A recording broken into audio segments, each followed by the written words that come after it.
Hello students. Today we will start second unit. Second unit is types and levels of testing. This unit is for 18 marks and is having maximum marks among all units. So and it is also a simple unit. So try to understand and try to get more marks from this unit. Today we will see one topic, unit testing. There are two subtopics, driver and stub in this unit. In this topic, learning outcome, you will be able to understand what is unit testing, and you will be able to understand terminologies, driver and stub used in software testing. Unit testing means what? Unit testing means a testing technique using which individual modules are tested to determine if there are any issues by the developer himself. It is done by developer himself. It is concerned with functional correctness of the standalone module. The main aim is to isolate each unit of the system to identify, analyze and fix the defect.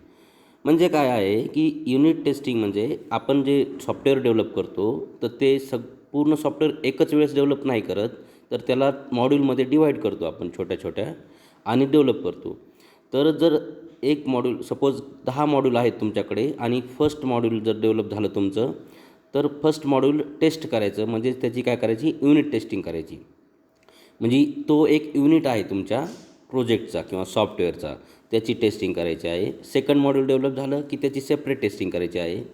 Third module develop झालं की त्याची separate testing करायची आहे. म्हणजे असे जेवढे module आहेत त्याची सेपरेट टेस्टिंग करणे म्हणजे युनिट टेस्टिंग.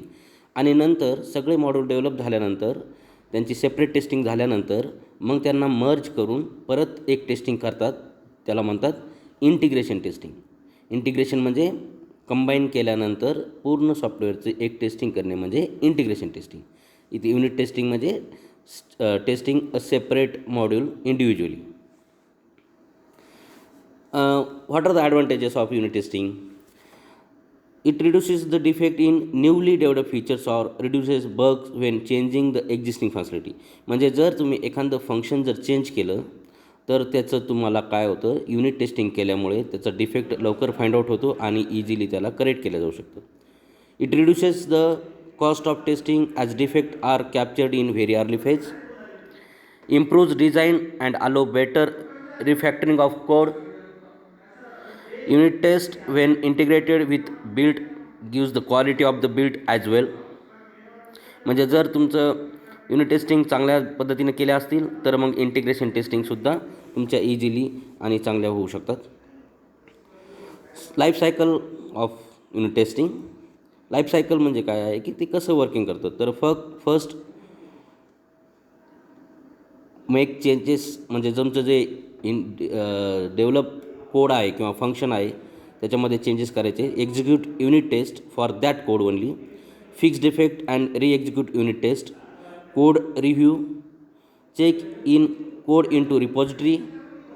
रिपॉझिटरी म्हणजे एक तुम्ही त्याला केस स्टडी टाईपमध्ये धरू शकता की त्याला करेक्ट आहे म्हणून तुम्ही ठेवू शकता. जर पुन्हा check out code from repository, म्हणजे परत जर काही चेंजेस करायचे असेल तर पुन्हा रिपॉझिटरीमधून कोड बाहेर घ्यायचा आणि परत चेंजेस करायचे आहेत. एकदा रिपॉझिटरीमध्ये जर ठेवला कोड तर समजायचं त्याच्यामध्ये चेंजेस होणार नाहीत, तो फायनल स्टेजला आहे. तर ही लाईफ सायकल आहे, सिम्पल अशी तुम्ही ड्रॉ करू शकता एक्झाममध्ये. Next one terminology is use, stubs. What is meaning of stubs? There are little bit confusing these two, stubs and drivers. Next is drivers. This is driver and this is stubs. The once we will read this statement. Assume you have 3 modules: module A, module B and module C.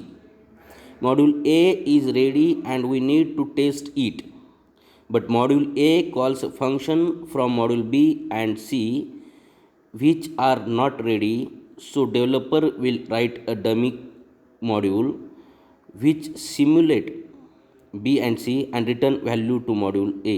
This dummy module code is known as stub. म्हणजे काय आहे की module A हे ready आहे taste करण्यासाठी, पण त्याला असे काही एक मॉड्यूल लागतो जो की बी आणि सीकडे आहे. पण बी आणि सी हे नॉट रेडी आहेत, म्हणजे नाही आहेत रेडी, म्हणजे काहीतरी त्यांच्यामध्ये कोडिंग करण्याची बाकी आहे. तर मग काय करतात की डेव्हलपर काय करतो, एक डमी मॉड्यूल तयार करतो जो की बी आणि सीला काय करेल, सिम्युलेट करेल म्हणजे एक्झिक्यूट करेल. Execute not for main purpose, simulate करणे म्हणजे टेम्पररीली एक्झिक्यूट करणे म्हणू शकतो तुम्ही त्याला. मग तो डमी कोडला आपण काय म्हणतो, स्टब म्हणतो. जो डमी कोड आपण लिहितो बी आणि सीला सिम्युलेट करण्यासाठी त्याला काय म्हणायचं, stubs. Drivers. Now suppose you have module B and C ready. मागच्या स्टब्समध्ये बी आणि सी रेडी नव्हते, ए रेडी होता. इथे बी आणि सी रेडी आहेत, but module A which calls function from module B and C is not ready. पण इथे मॉड्यूल ए रेडी नाही आहे. So developer will write dummy piece of code of for module A which will return value to module B and C. This dummy piece of code is known as driver. दोन्हीकडे थोडा change आहे. मागच्या याच्यामध्ये module A is ready, जो call करतो आहे, calling म्हणतात त्याला. आणि मॉड्यूल इथे काय आहे की मॉड्यूल बी आणि सी रेडी आहेत. मागच्या याच्यामध्ये मॉड्यूल ए रेडी होता. तर एकदा आपण डिफरन्स बघू, त्याच्यानंतर एक काही लक्षात येते का बघता येईल तुम्हाला परत. See first stub and second drivers. Difference.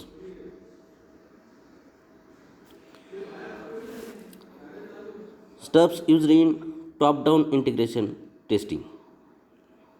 Drivers used in bottom-up integration testing.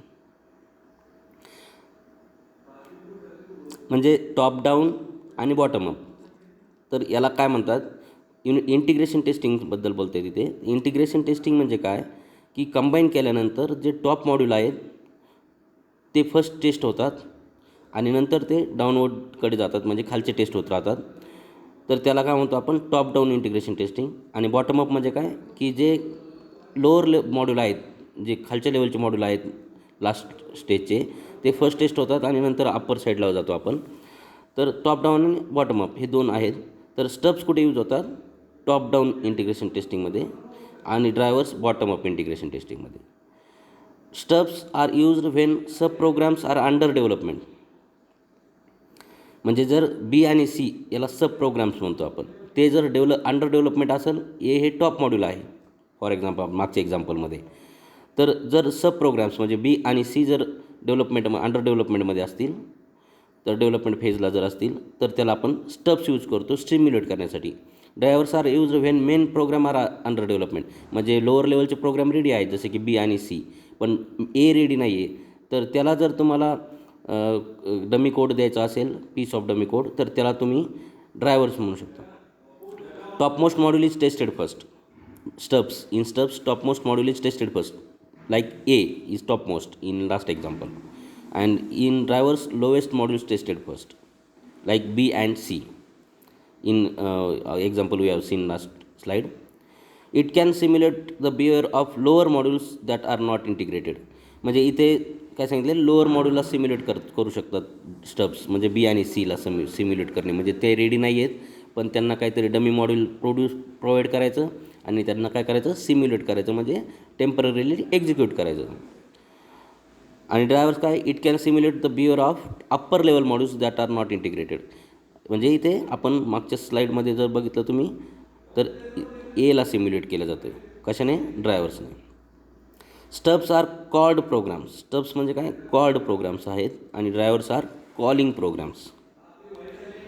तर हे काही एक्झाम्पल आहे. मी एक PPT पण देणार आहे त्याच्यासोबत. तर तुम्ही PPT पण थोडी बघा, आणि परत 2-3 वेळेस जर तुम्ही रिवाईज केलं त्याला, तर तुम्हाला स्टब्स आणि ड्रायव्हर्स समजतील.